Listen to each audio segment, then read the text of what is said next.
Welcome everyone to Midwest Tree ID.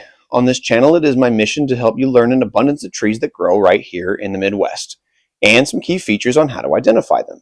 There's just one thing to clarify before we begin. We're not going to be throwing hatred or ridiculing any of the species that we're going to be talking about. But we do, however, want to encourage thoughtful conversation in the comments about personal experiences and things like that. Please try to remember that everything has value and that we are here to enjoy nature and everything it has to offer. So without anything else, let's jump right in. Hey guys, welcome back. We are in Hessel Park in Champaign, Illinois, and we are talking about Pseudotsuga menziesii. That's a fun one to say. But this is the Douglas fir.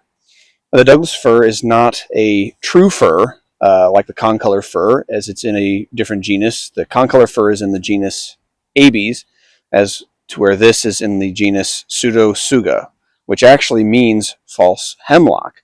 So the Douglas fir is not a hemlock either. It's not a hemlock or a fir. But the Douglas fir is one of the more large scale evergreens, one of the biggest ones that grows around this area. And it's typically one of the nice, a very, very nice one as well.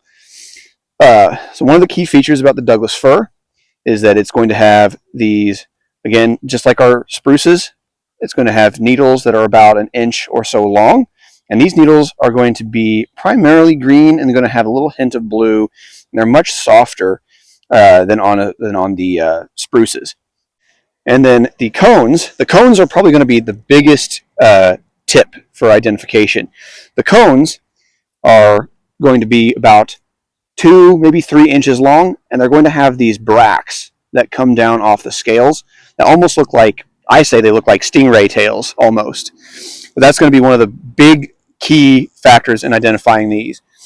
And then we'll take a look at the bark and the branches, and we'll go from there. So the tips of the branches, especially the newer branches, are going to be kind of a almost goldish, I'd say almost white color, and as they get older, they will fade to a gray. And then on the bark is going to look just like most of our other evergreen trees, especially closer resembling the hemlock, I would say. It's going to be more furrowed rather than platy or flaky, and it's typically a gray and to a dull brown. So again, as I said, the Douglas fir is one of the largest evergreens that grows around here, easily hitting 80 feet in height and about 15 to 20 feet wide at the base. Going to have a nice pyramidal shape. Well, thanks everybody for joining me today as we're talking about the Douglas fir, and we will see you guys next time.